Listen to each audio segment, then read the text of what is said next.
when you're not muscling. They call it weak when you're not muscling.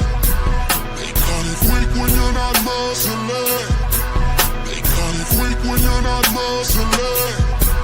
They call it.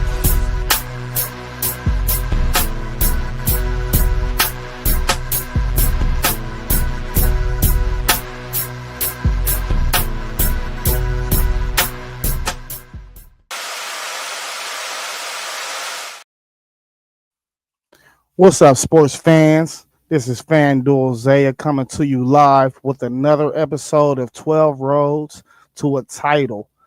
I want to give a special shout out to the WTP Sports Dudes, Parlay Poe, T1, aka City League TV, Mossberg with Level Up Sports 10, post game of the Post Game 86 podcast, and a special shout out to SEC Sean.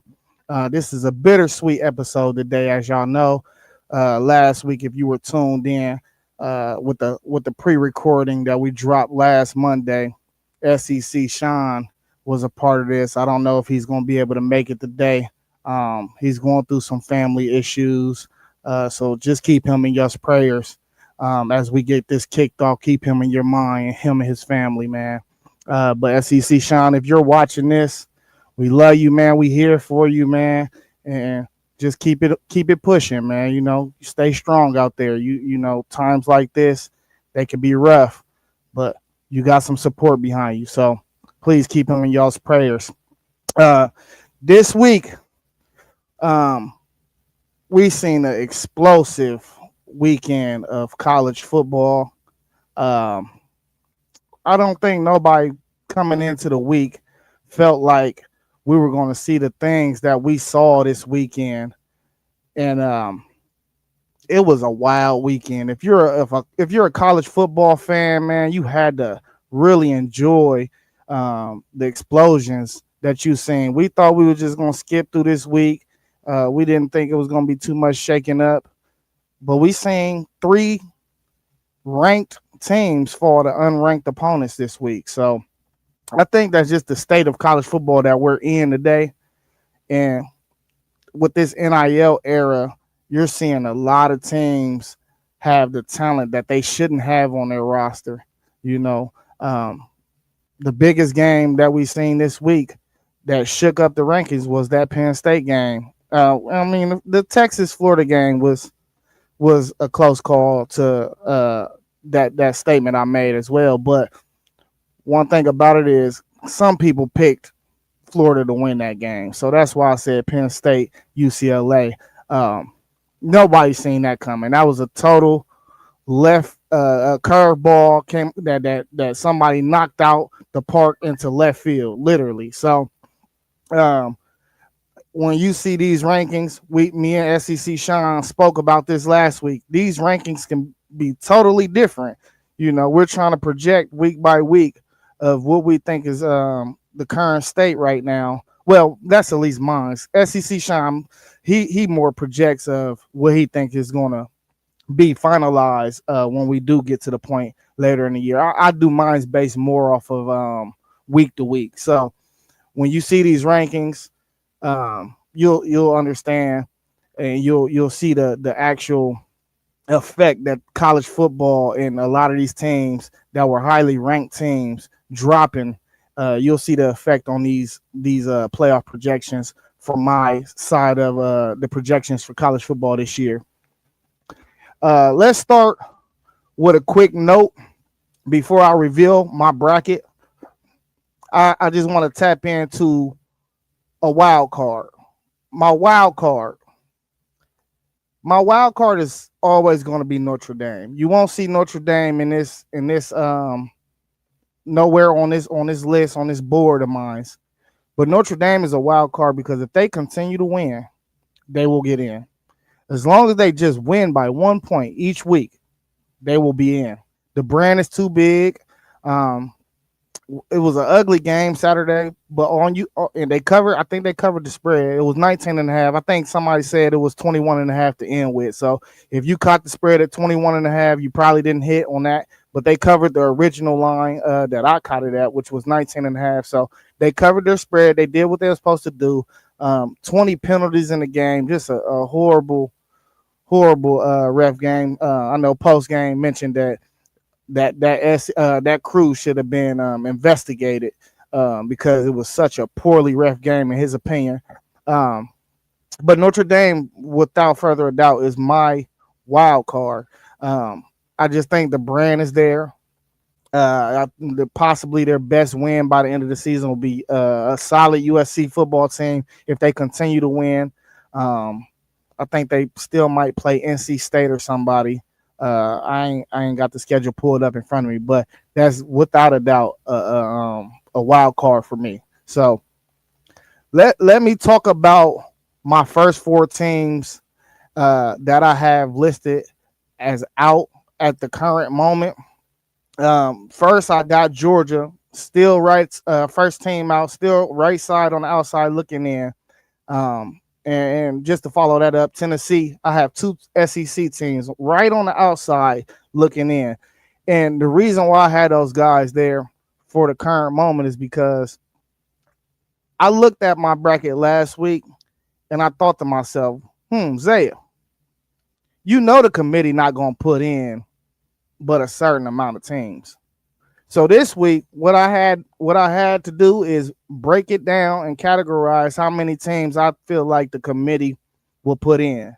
And with Penn State losing this week, the Big Ten, it looked like the Big Ten can only get 3 teams, possibly 4 still. But Illinois has a 63-10 loss, and they're a 1-loss team. And do I think the committee will put them in with 2 losses? I have to pause for concern on that because I think they'll rather just give another Big 12 team or another ACC team a bid. So I don't think, even if Illinois only lose to Ohio State this week, for the rest of the year, if they only have 2 losses, I don't think Illinois can make it in. So that was the first explosion for the Big Ten, is one of your best teams coming into the year lost. So now it's like, where's the strength? Who do we think is they're automatically gonna feel like it's better football played in the SEC. So I see no other way but the SEC actually getting 5 teams in, maybe 4 if they decide to put 2 ACC and 2 Big 12s. So that's where I lie with that, and we still got to account for Notre Dame being an independent, still in a bid. So that's why you're going to see how my bracket is shaped out. Notre Dame hasn't pushed themselves all the way up yet. They have to continue to win, and we'll see what happens. Texas falling to Florida shook up the bracket. This is a top 10 team that only loss coming into the game was Ohio State. And as we see the polls drop today, they have Texas all the way out of the top 25 rankings. Texas is not even in them or Penn State, not even in the rankings no more, not in the top 25 in the country. Both are still receiving votes to be top 25 teams. I think Texas is probably more deserving to be closer to that top 25, if not in the top 25 than Penn State, because it is unacceptable to lose to a UCLA team that is just. One thing we can say about Florida, at least, is we see the talent on Florida. That defense is a really good defense. UCLA don't got nothing, man. You got Nico Imalave, who is a former 5-star quarterback. But I mean, what else do you see on their team? You know, you don't see nothing. So, and another game that shook up the polls and shook up my bracket this week was Iowa State. Iowa State fell to Cincinnati on the road at Cincy. This team, like Parlay Poe always liked to talk about, they like dog fights. I felt eventually that'll catch up to them. They've been playing close games since the beginning of the season, so that's another reason why you see these this playoff projection falling the way it is. So let me go ahead and reveal this. I also have Michigan and Virginia as my final 2 teams in my first 4 out. And let's talk about Michigan. Michigan, while I don't think they had a great showing Saturday, one thing I can say about Michigan is they look like they got NFL talent. It looks different. The athleticism out there on both sides of the ball looks different. Now they will continue to get better. I think they have a recipe and a formula um, to win games. You know what I'm saying? So Michigan is definitely right there. Now, can Michigan, Ohio State, Oregon, and Indiana all get in? It's possible. I'm not gonna say it's impossible. It's possible. Uh, but I don't think. I think with Penn State falling, I think that's the toughest point that they're going to make about where is the strength at in the Big Ten. So we have to see how the cards fall though for the rest of the conferences as well. So it's not just like, oh, I'm just saying the Big Ten has no shot at getting 4 teams, but I think I try to put myself in the minds of the committee, and I feel like Penn State losing hurt the Big Ten heavily when they go in to make selections come the end of the year. Virginia. Well, you see, I got Georgia Tech at 11, but Virginia now currently probably holds a better win than Georgia Tech could have all year within the ACC. We know Georgia Tech played Georgia their final game, but I don't think Georgia Tech can play anybody this year and beat them, and it'll be a better win than Virginia. But I have them in the first four out because I feel like there's not going to be 3 ACC teams. Um, Georgia Tech is undefeated right now. If they can run the table, possibly only lose to Georgia Tech, make the ACC game, I think they still get in that scenario. Um, does Virginia trip up some point of some other point in the season? I don't know. We'll see. But if they can run the table as well, which who do they? I think they got. Let me see who they got left. They have their versus Washington at North Carolina, at Cal, Wake Forest, at Duke, Virginia Tech. Hey, listen, I might be standing correct. Maybe Mossberg is right when he's talking about he's seeing these 3 teams in the ACC possibly making it. Because if both of them teams can run the table, minus Georgia Tech losing to Georgia at the end of the year, right? Hey, they have a strong case. They have a strong case. So that's the round out my first 4 out. At 12, which is my group of 6 team, I have USF. I know Memphis is currently undefeated. But as far as battle tested, I still like this USF team. I think if they win out, they'll most likely be in. Both teams are currently in the top 25 now. And, that's a good Memphis team. It's definitely a good Memphis team. But this game will be settled on the field because they play in 2 weeks. So we'll I think 3 weeks, actually. We'll see. Whoever wins that game definitely has the leg up in a group of 6 teams to possibly make a berth to the college football playoffs this year. At 11, I have Georgia Tech, ACC. They're on a path currently to go at bare minimum 11-1 and make the ACC championship. So, yeah, they don't have the strongest schedule in my opinion, but I don't think you can leave out an 11-1 ACC team with that loss going into the ACC championship. Possibly it'd be a second loss if they meet Miami there. I will have Miami winning that game. So if they was even to lose that game, I don't think you can penalize them for losing their conference championship and going 11-1 on the year. At 10, I have the LSU Tigers. So LSU, they got things to figure out still. The offense isn't pretty. But you can't really drop teams until they make you drop them. So pretty much they stand doormat right here.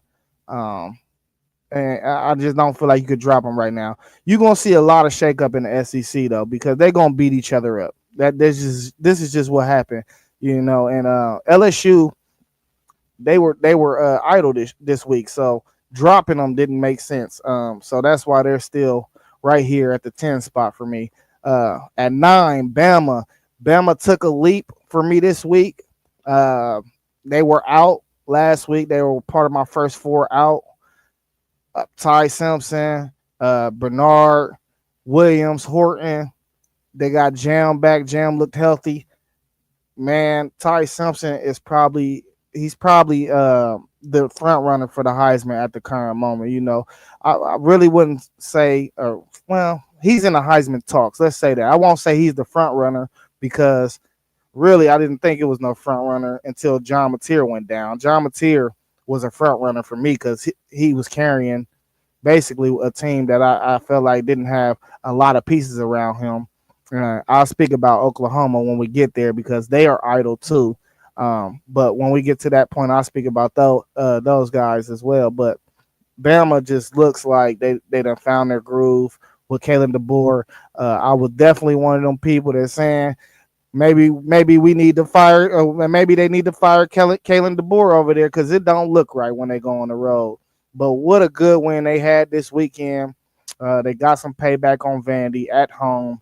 I still think Kalen DeBoer struggles on the road. So we'll see in the coming weeks, what's up with Bama because they still got a hectic road ahead of them as well. At Missouri this coming weekend. And then, of course, they got Tennessee the following weekend, who I still think, even though you don't see them in here, I still think, you see them in the first four out, but I still think that's the best team in the SEC, in my opinion.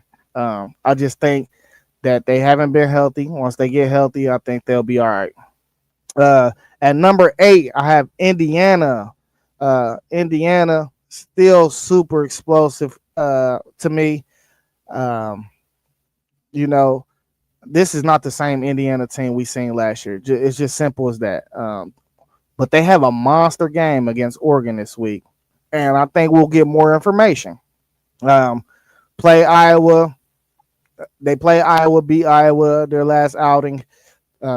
Sluggish game, but it's always sluggish when you play Iowa. So I got Indiana right there at 8.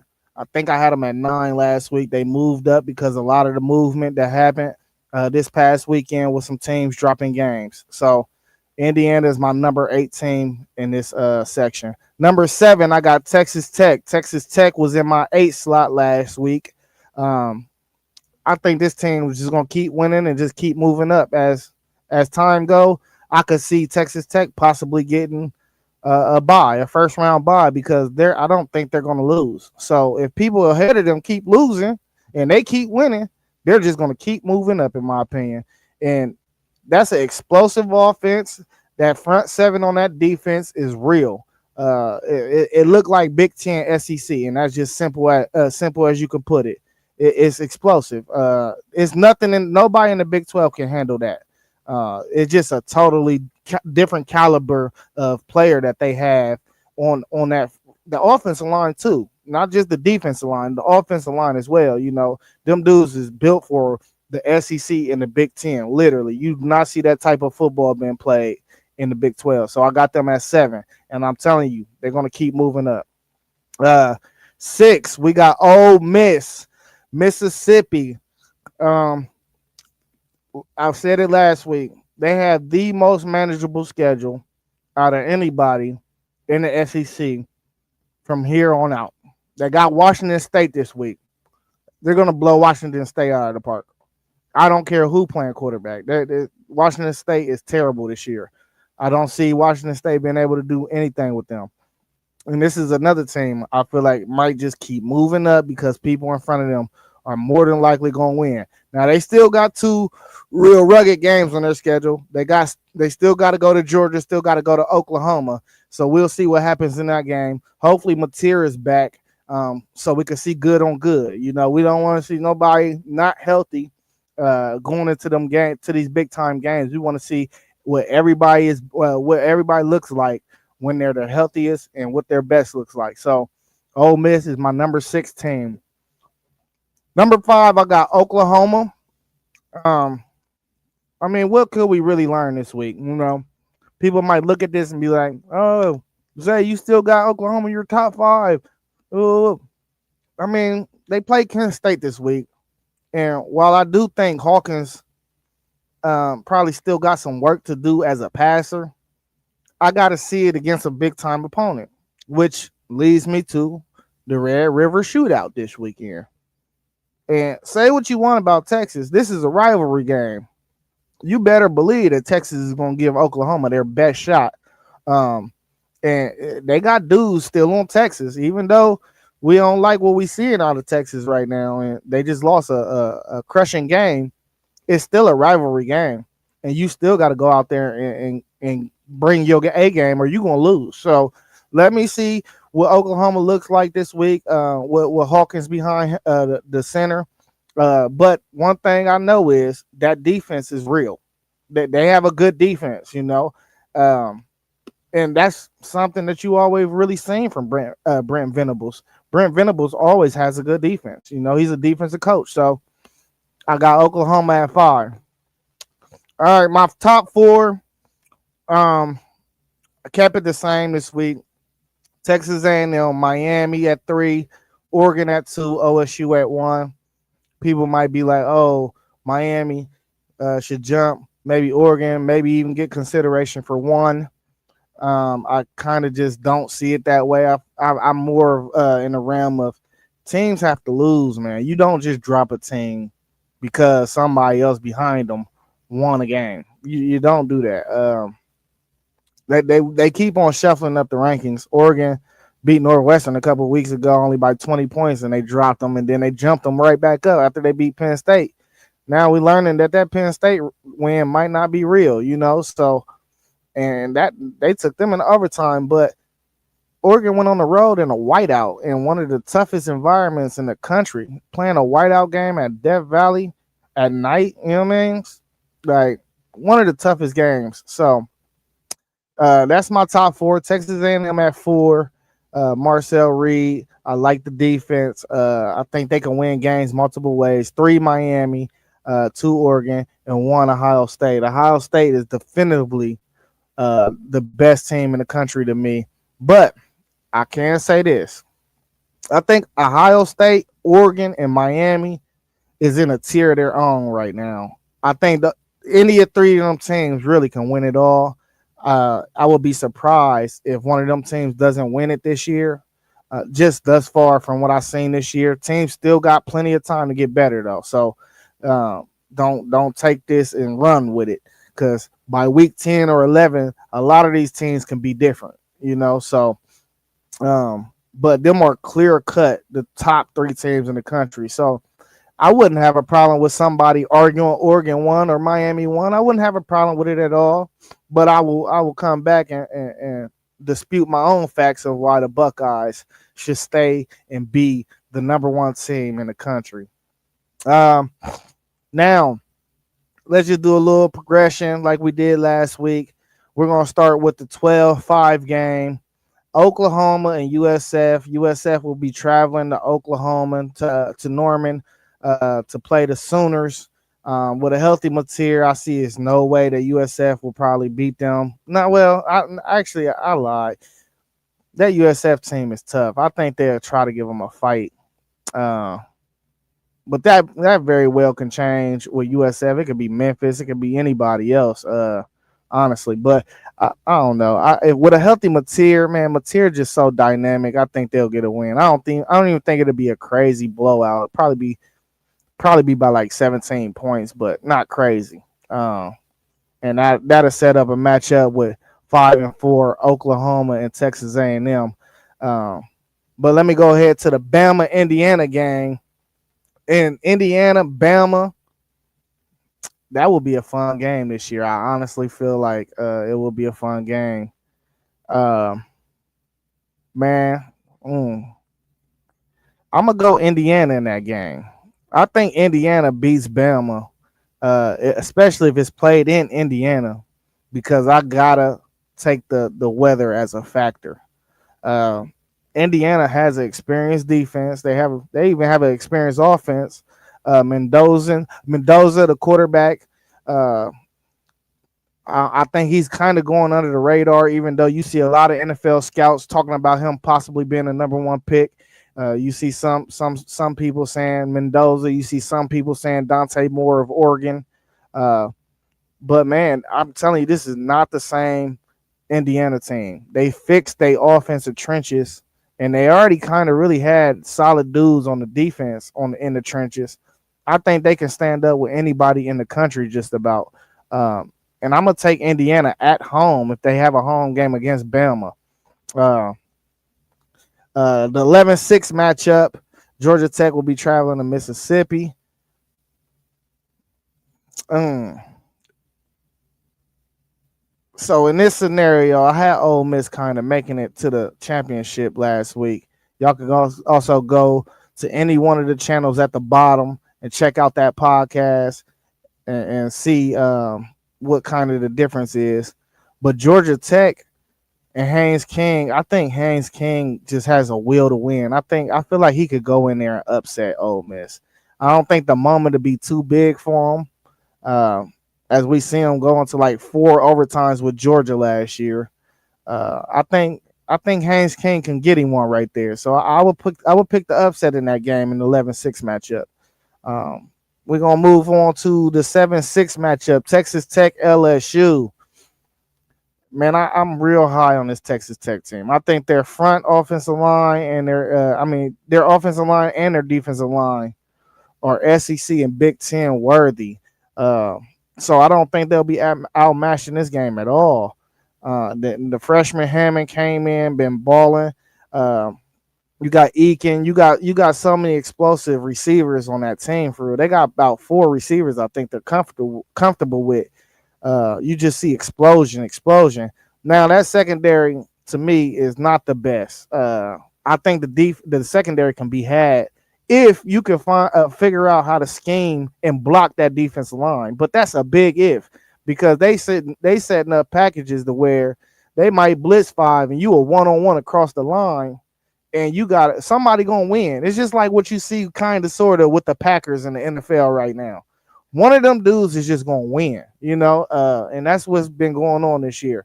And maybe SEC front, which what they look like, could stand up to it, or a Big Ten front. But until I see somebody stop them, I think that might be the second or third. They're in the top 5. The front 4 they're in the top 5 on the year in the country for me. So I think Texas Tech will win that game, especially playing at home with an LSU team that cannot muster no offense for real. Till I can see LSU muster no offense, I'm not really too confident in them. So you got LSU advancing, Georgia Tech advancing, Oklahoma advancing, and Indiana advancing. I like in the 5-4 game, Texas A&M, Oklahoma. I like Texas A&M to win that game. 2 like teams. I feel like both got some quarterbacks that can scramble. Texas A&M, though, one thing I'm impressed about Texas A&M is I thought Le'Veon Moss looked like his old former self last week. And then boom, you see Owens bust. Now it's looking like they got a 2-headed monster in that backfield. And then you still got to worry about Craven and Concepcion. So that offense can get real explosive, man. And it's gonna be a tall task to stop that offense. So I'll go Texas A&M in that one. At the 3 game, I will have Miami versus Georgia Tech in a rematch from the ACC championship, possibly. I will go Miami again. I think Miami, like I said, is in a tier of just Oregon and Ohio State, and it's Miami. I think them are the 3 best teams in the country without a doubt.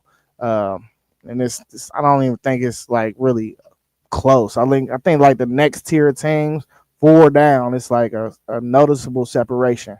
So that's why I'm going with Miami against Georgia Tech. At the 2 seed Oregon, they'll be playing Texas Tech, and that will be a fun game, man. I'm telling you, both of these teams are supposed to be explosive on offense. I think they both got NFL talent across the board.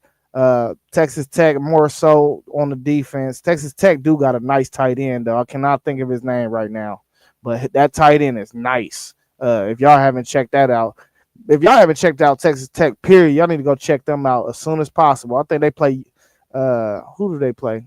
No, they play BYU later on in the year. But that's probably a game y'all should keep y'all's eye on. But check them out whenever you get a chance. Period, though, because they got dudes on both sides of the ball. But Texas Tech, Oregon, this would be where this game will be. Sugar Bowl? No, might be at the no.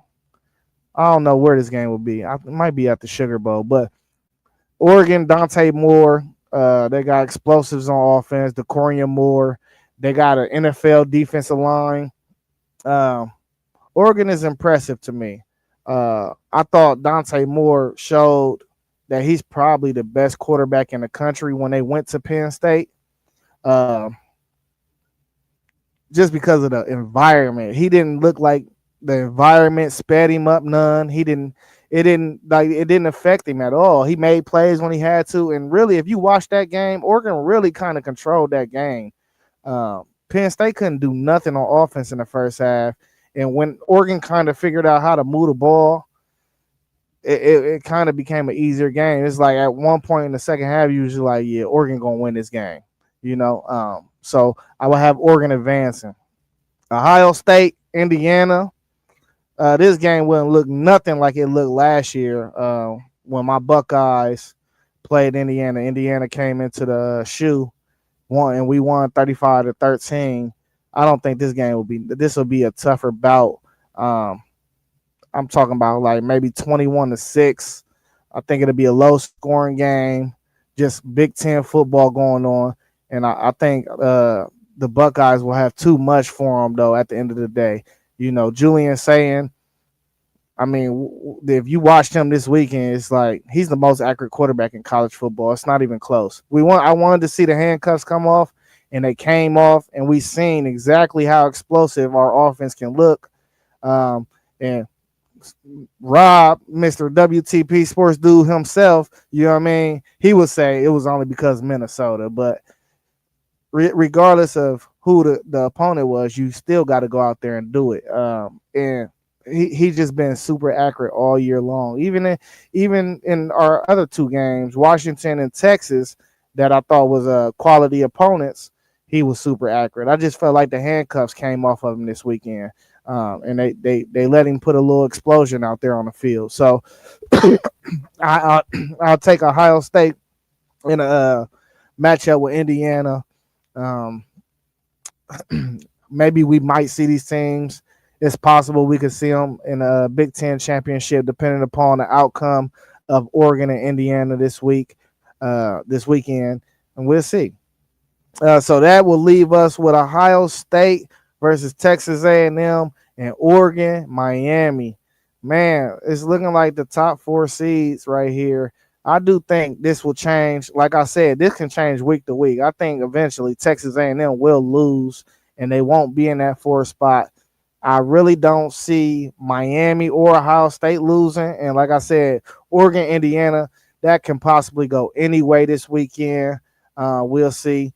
And I'm going to study that game a little more probably Wednesday. And on the Thursday night show, maybe I'll bring a little preview to that and let y'all hear what's on my brain about what I done studied throughout the week. But Oregon, Miami, man, that's just like a pick'em game to me, man. I think it's equal talent. Carson Beck looked like he's back to 2023 form. Malachi Tony, that run game is good. That defense looked different. Man, I'm going to go Miami, though. I got Miami winning that matchup just because Oregon always seems to lose when it's the postseason. They always let you down for some reason. Now, I do think Oregon got the better coach. I think Dan Lanning is significantly better than Mark Cristobal. He said that you can almost see me. Yeah, I do think Dan Lanning is Mark Cristobal. You know what I mean? And Miami just is a pound for pound. I think they got as much talent as anybody in the country, so I'm going Miami in that matchup. Ohio State, Texas A&M, I think would be a good game. But I think just right now, Ohio State is humming on another level, man. I just don't think nobody has nothing for them in the country. So against a Texas A&M team in a semifinal, uh, okay, nice to meet you all, my suck at life. You suck at life. Um, but I think Ohio State is just humming on another level, you know. Um, and I think it's without a doubt that we'll be playing for a national championship this year. So that'll leave me with Ohio State and Miami. Wouldn't that be a banger to see? Uh, right now, I think really Miami and Oregon are the only teams that could be on the field with Ohio State. And of course, the team up north, I give them their credit where it's due. But man, I just don't see nobody winning it all this year. And I think we're in the midst of watching a dynasty, you know. So man, just strap up. Hey, you ain't gotta like my pick, you know what I mean? This is how my bracket go and what I feel I've seen thus far through week 6, you know. But like I said, every week things can change, man. Things can change, bro. So we'll see what happens. We're gonna see explosions throughout the rest of college football from probably for every weekend after this. You know what I mean? So and we got a lot of key games on the docket this weekend. Bama travels to Missouri. Ohio State goes to Illinois. We're gonna see Indiana, Oregon. You're gonna see the Red River River shootout. You know where unranked team in Texas can knock off a top 10 team in Oklahoma. You know, I think Notre Dame got NC State. It's some games. Explosive Kansas team who we seen clip a couple people last year. You know, they got Jalen Daniels on that side. He still got 16 touchdowns to 2 interceptions. So we'll see. You know what I mean? We'll see about that too. You know, that can be an interesting game. You got Georgia, Auburn, another rivalry game. You know, Michigan goes to USC. So you'll see a lot of great games this year. You know what I mean? So it'll be wonderful. But yeah, man, that's my top 12 in my playoff projections this year. I mean, this week. You know what I mean? Like I said, next week it'll change. Hey, but if you just now tuning in, like, comment, share, subscribe. You see all of our channels at the bottom. Level Up Sports 10 with JoJo Mossberg. I'm FanDuel Zaya with the FanDuel Zaya podcast. You got Parlay Poe of the Blitzberg podcast. You got Robert with the WTP for Life at WTP Sports Dudes podcast at WTP for Life. You got T1, aka City League TV. You know what I mean? You can find him on Facebook, and you got Post Game with the Post Game 86 podcast. You know, please like, comment, subscribe, and share, man. That like button, like gold, like Post Game says. You know, we need y'all support. We work really hard at this. And tomorrow we have what is tomorrow? Tomorrow I want to say is across the board at 7:45 p.m. Wednesday we got the Parlay Poe with the bread. FanDuel Zaya covers the spread show. Thursday we have the Thursday night forecast. We're working on something for Friday, and of course y'all know we do the Saturday show at 9 a.m. 8 a.m. I'm sorry. So please tune in.